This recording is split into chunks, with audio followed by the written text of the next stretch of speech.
नमस्कार. उपस्थित सर्व पत्रकार बांधवांचं मनपूर्वक स्वागत. आज पत्रकार परिषद बोलावण्यात आली आहे. त्याचे कारण आपणाला थोडक्यात मी सांगतो. मुख्यमंत्री युवा कार्य प्रशिक्षणार्थी 1,34,000 प्रशिक्षण घेऊन आता पुन्हा 3-4 महिने झाले पुन्हा बेरोजगार झाले. विधानसभा निवडणुकीच्या अगोदर पूर्व मुख्यमंत्री एकनाथराव शिंदे आणि उपमुख्यमंत्री देवेंद्रजी फडणवीस, माजी म्हणजे पूर्व उपमुख्यमंत्री अजितदादा पवार यांच्या नेतृत्वाखालील सरकारने मुख्यमंत्री प्रशिक्षण योजना आणली. लाडक्या बहिणींना 1,500 दिल्यानंतर लाडक्या भावाचं काय म्हटल्यानंतर लाडक्या भावालाही वाऱ्यावर सोडणार नाही. प्रतिवर्षी 10 लाख युवकांना रोजगार देणार. त्यापैकी 5 लाख युवकांना त्याच ठिकाणी कायम करणार. अशा प्रकारचं अभिवचन देऊन ही योजना आणली. या योजनेमध्ये साधारणतः 1,75,000 युवकांनी सहभाग नोंदवला. 50,000 खाजगी, 1.25 लाख शासकीय आस्थापनेमध्ये प्रशिक्षण घेतलं. आणि राज्यातल्या तरुणांनी आता वर्षाला 10 लाख आम्हाला रोजगार भेटणार, नोकऱ्या भेटणार या खुशीच्या माध्यमातून भारतीय जनता पार्टी, शिवसेना आणि अजित पवार यांची राष्ट्रवादी बंपर बहुमताने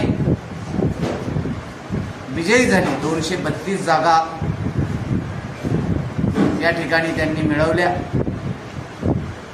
विधानसभा निवडणूक झाल्यानंतर 6 महिन्याचा कार्यकाळ संपला.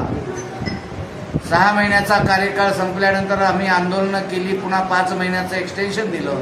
11 महिन्याचाही कार्यकाळ संपलेला आहे. आता 4 महिने झाले ते युवक आणि युवती पुन्हा बेरोजगार झालेले आहेत.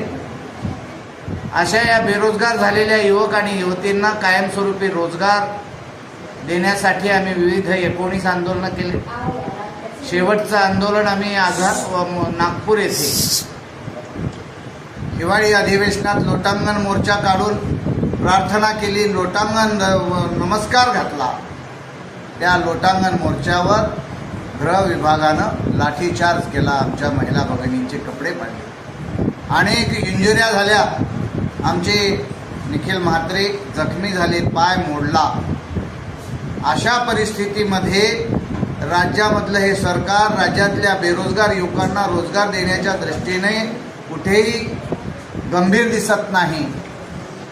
1.5 महिना झालं आझाद मैदानामध्ये आमचं पुन्हा हे आंदोलन कायमस्वरूपी रोजगाराचं मानधनात दुप्पट वाढ मिळावी याकरता चालू असून तिथे कुणी भेट दिलेलं नाही. उद्धव बाळासाहेब ठाकरे शिवसेना पक्षाचे माजी मंत्री आमदार भास्करराव जाधव साहेबांनी विधानसभेमध्ये प्रश्न उपस्थित केला. आणि हा प्रश्न उपस्थित करत असताना त्यांनी सांगितलं की राज्यामधल्या लाडक्या भावांना तुम्ही रोजगार देणार होतात, ते राज्यभर वणवण भटकत आहेत. त्यावर उत्तर देताना मुख्यमंत्री देवेंद्रजी फडणवीसनी सांगितलं, भास्करराव तुमच्याकडे जर कोणत्या ऑडिओ क्लिप असतील तर त्या माझ्याकडे द्या. ज्या कुण्या मंत्र्यांनी यांना रोजगार कायमस्वरूपी देतो असं म्हटलं होतं त्यांचा प्रस्ताव मी राज्यपालाकडे पाठवतो.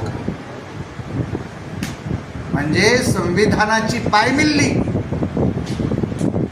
मुख्यमंत्री पदावर, संविधानिक पदावर बसलेल्या व्यक्तीनं इतकं बेजबाबदारपणे वक्तव्य करावं. या वक्तव्याचा मी बालाजी पाटील चाकूरकर, मुख्यमंत्री युवा कार्य प्रशिक्षणार्थी सहाय्यक संघटनेच्या वतीने जाहीर धिक्कार करतो.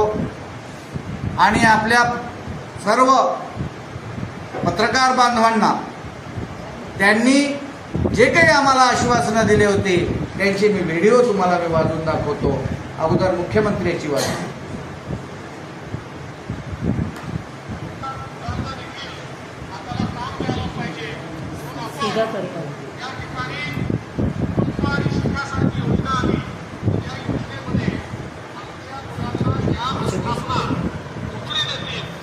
त्या आस्थापनांना 1 वर्षापर्यंत या मुलांचा 10,000 रुपयापर्यंतचा पगार हा सरकार देत आहे.